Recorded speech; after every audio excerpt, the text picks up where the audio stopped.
Well, Black Lives Matter again, assaulting, harassing, intimidating anyone who pretty much doesn't agree with them. And it is getting absolutely out of control.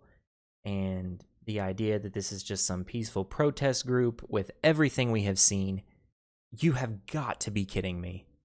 I'm getting pissed off just looking at some of this stuff. It's getting out of control. Let's look at some of the stuff that's happened.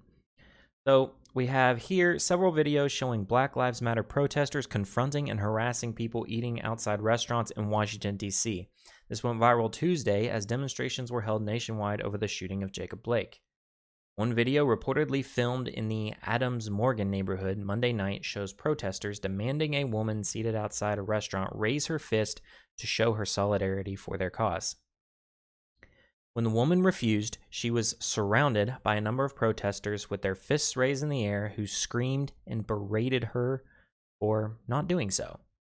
Here, I'm going to play it without sound here because I might get banned if, they say something offensive here, but I watched it earlier. They're basically screaming at her, they want her to put her fist up in solidarity. And this is a large crowd of people intimidating this woman, getting right. You can't tell me that's not them trying to intimidate her into falling in line with what they want. This kind of behavior is on par with religious extremist groups that say join or die. It's getting to that point. They're trying to instill fear into people and make them join their cause. We have another one. Oh, we have a quote from this person though first. "I felt I was under attack," the woman told the Washington Post, adding that she had been marching with the protesters for several weeks and was very much with them, but didn't feel right about being coerced by the group to display her support. See, even if you're supposedly part of their group, if you don't raise the fist when they say jump, you're supposed to say how high. When they say raise your fist, you better do it that moment because they want you to know they're coming for you. So a second viral video shows a group of protesters harassing two people outside another Washington restaurant. A woman is seen screaming in their faces without a mask after they refuse to raise their fist with the group. This one is a little disturbing, and I'll point out a couple reasons why. So this is the couple she's yelling at right here, right? They're not doing it. These people are flipping them off, raising their fists. Notice this girl at this table right here, raising the fist in solidarity for Black Lives Matter. This guy off screen to the right, you'll see him in just a moment. I'll even pause it on him so you can see. People in the restaurant not doing anything, but everyone out here, notice, oh, we better do it. We better do it. Giving into this intimidation. The video shows other restaurant patrons with fists raised. Protesters have again taken to the streets after the police in Kenosha, Wisconsin shot Jacob Blake several times in the back at close range. Blake is currently in critical condition in a local hospital. Okay, yeah, this is that story on Jacob Blake. So, just two instances there to start us off. But wait, there's more. We have a man right here. This guy is in some argument. I don't have the entire context of what they're arguing about. We do have a police officer right here in the background. Notice that. So they're in an argument here, and then he walks away. And then once he's basically out of view from the police, things go downhill fast. So they're having their argument, very intimidating, right up in his face. He's got a puppy in his arms, which a lot of people are upset about because of what happens here. So, yep, arguing, and he tries to get out of the group. They're telling him off. He's telling them off. Calls them idiots as he walks away and goes around the corner. Video picks up. And I don't want to show this because, again, I may get banned for violent content here. So as he goes around the corner, they knock him down on the ground. Let me get to the point here. So, yeah, they have sucker punched him as he was walking down the street. A man in a gray hoodie picked up the dog and walked off. Don't know if he was protecting the dog or they were going to do something to it. Have no idea with regards to that. A lot of people see this and they're like, what happened to the puppy? What happened to the puppy? I'm not sure. If something bad happens, I don't know. We may get a John Wick situation going on here. So this guy is completely laid out. And the scary part about this is right here at the end. a bunch of the people who were around this scene walk up to the person with the camera and other people with cameras and say, "Don't film this, don't film this." This is disturbing on so many levels. You have people getting assaulted, straight up assaulted for disagreeing, and I don't know that we're too far from, which I guess at some places we already have people being killed, but we're not too far from a point where people are getting killed for just disagreeing with these people. These people had an argument, and this mob feels inclined to surround, harass, and attack people. And the fact that they're saying, "Don't film it, don't show this," they absolutely know they're doing something wrong and illegal and terrible, frankly. And they don't want to get in trouble or get caught for it. They want to be able to perform these actions without any accountability whatsoever. Moving on to recently, we had people coming home from the Republican National Convention. And of course, the crazy protest rioter people had to start harassing them. So this couple is just walking home here. I assume they're a couple. They're leaving the RNC. This girl keeps getting in their face and asking them if they care about Black lives and if they think the violence on, Black people is out of control. Different stuff like that. Questions were same questions you normally hear. And she's filming them there. They try to get in their hotel. They say, "Oh no, you're trapped, you're trapped." Turns out they have to go around. She keeps getting in their face. They end up having to go around through the parking garage while this group continues to follow, harass around them, and scream at them. And it makes you wonder what would happen if there was no accountability around, such as other people or cameras, things of that nature. What is going to happen to a person when they're alone? If we have even the one guy getting laid out flat on the ground with the police just around the corner, it makes you worry. It really makes you worry to go out. Additionally, we have an elderly pro-Trump couple that was assaulted near the White House. Protesters surrounding the White House on Thursday evening assaulted an elderly couple walking on the street nearby. "Get the F out," a protester shouted through the megaphone at the couple. "Why?" the man can be heard responding. A female protester could be seen running at the man and pushing him. The man continued walking. They're right there assaulting him. As the protester continued to push him from behind. He could be heard saying he was there to watch fireworks. Fireworks were planned to be set off later that evening at the National Mall after President Trump accepted the Republican nomination. Okay. Protesters threw water on the man as he walked and then sucker punched him, knocking him to the ground. According to the videos posted by the Daily Caller journalist Philip Nito and Town Hall journalist Julio Rosas, according to Rosas, there was blood on his face. And this is just a clip of them walking. The lady keeps pushing him. And you can check that out on their Twitter there. Again, YouTube limits the amount of content I can show on that. The protesters claim the elderly man assaulted a Black female. He denies the charges and said he was there to see the fireworks. At this point, we don't know. Goes on, protesters gathered to protest Trump's acceptance speech at the White House South Lawn. Police sirens could be heard in the background. Yeah, just more of the same crap. Lastly, let's get to Rand Paul. So this is a more high-profile victim. A lot of these other ones I've been showing are your average everyday citizen, just not supporting Black Lives Matter, getting threatened and attacked. This one is more of a high-profile figure, senator. So, vicious bullies threaten Rand Paul and others in the street, police literally saving our lives from a crazed mob. So, on the final night of the Republican National Convention, it did not end well for attendees who faced physical and verbal threats from a street mob as they tried to go home. Top lawmakers like Rand Paul said they were afraid for their lives and tried to dodge the rage of the crowd whose shouts were laced with profanities. There's videos, too, that can be seen of people just waiting as people are coming out of the convention, just yelling and screaming at them. After President Trump's acceptance speech at the White House, his supporters were confronted by screaming protesters who physically surrounded them and threatened them as they tried to get to their hotels or homes. It was a harrowing experience for Paul and his wife. The Republican senator told Fox News he was seriously concerned that he and his wife would be beaten by the crowd if it hadn't been for the help of the police officers, one of whom was physically assaulted while protecting the couple. There's videos of this as well. All of this is on video pretty much. Paul says that some of the BLM protesters were shouting at him to say her name, referring to Breonna Taylor. He said his attackers were clueless and that he is actually the author of the Breonna Taylor Act, which would end no-knock warrants. In other words, he actually supports the very thing they were screaming about. But were they educated on that? Probably not.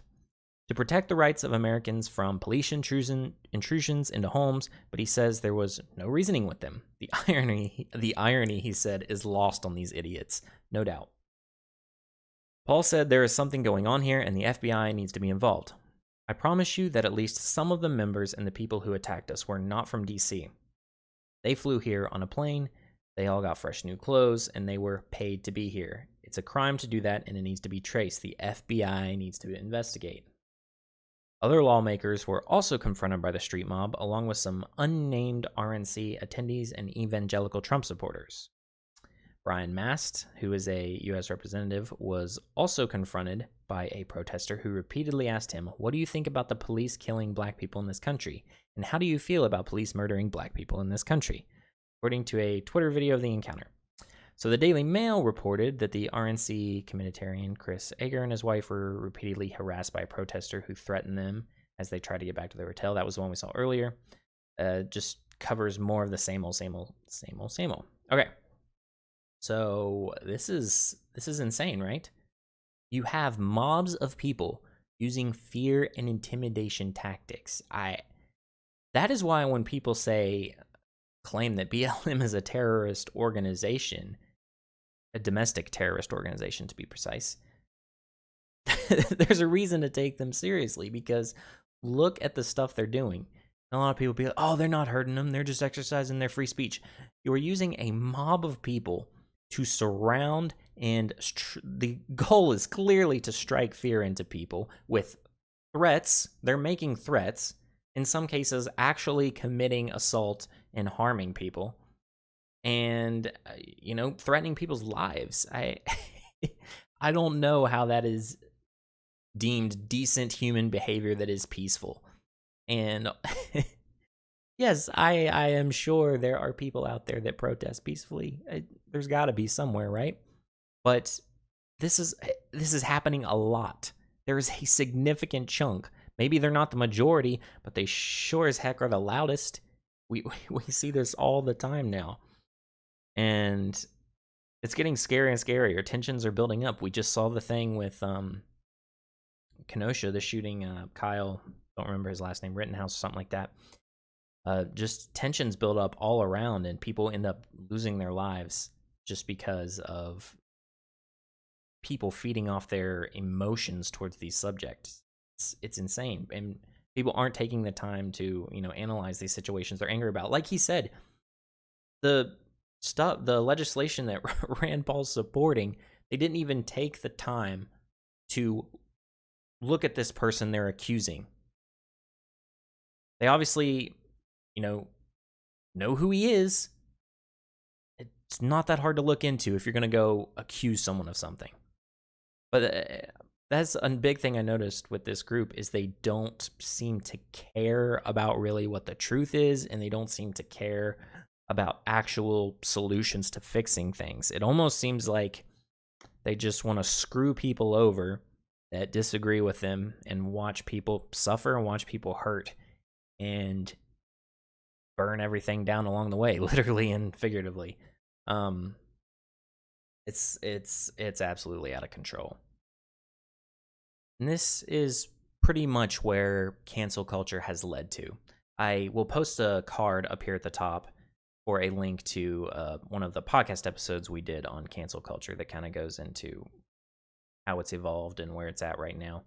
But it's gone from a point where, you disagree with someone so you don't support them, form of canceling, to now using fear, intimidation, and threats to silence people that disagree and make them essentially cancel someone along with you. You have to join in on the cancellation of whoever they're upset at, or you're going to be in trouble.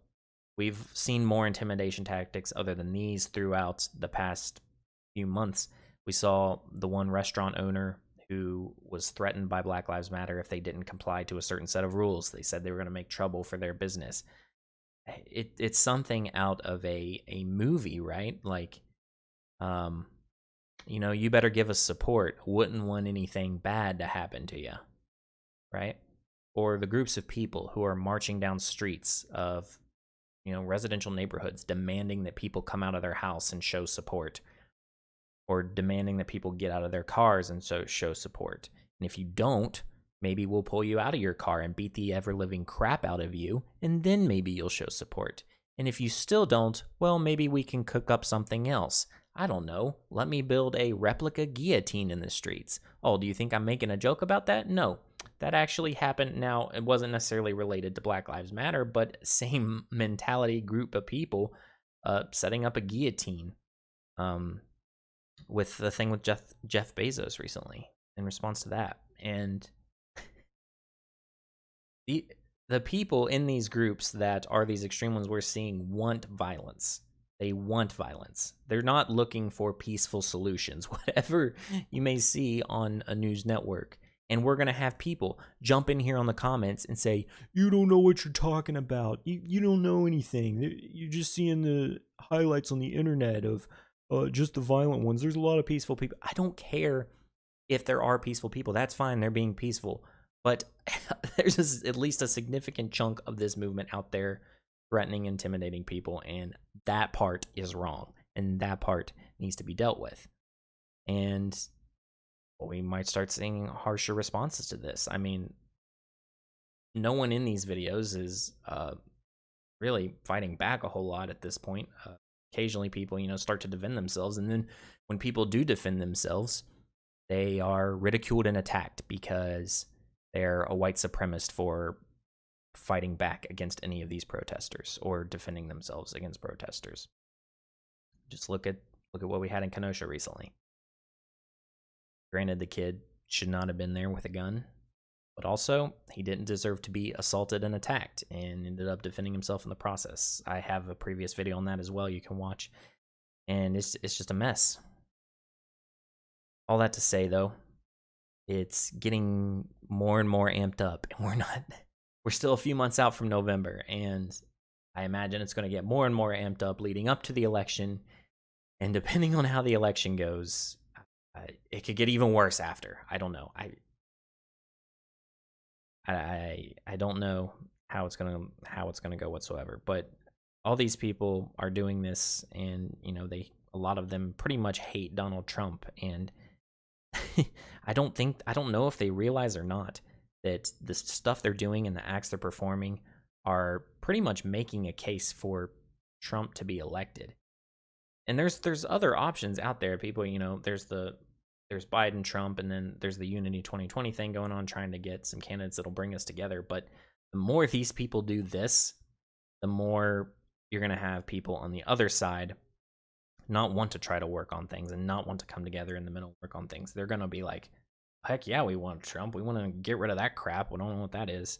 So you're definitely not making a case for your candidates to be president. And as we've stated before, if you follow this channel, there is a silent majority out there, 60-some% of Americans, afraid to share their viewpoints because of fear of this cancel culture, that they could lose their job, they could be injured, doxxed, people come to their homes.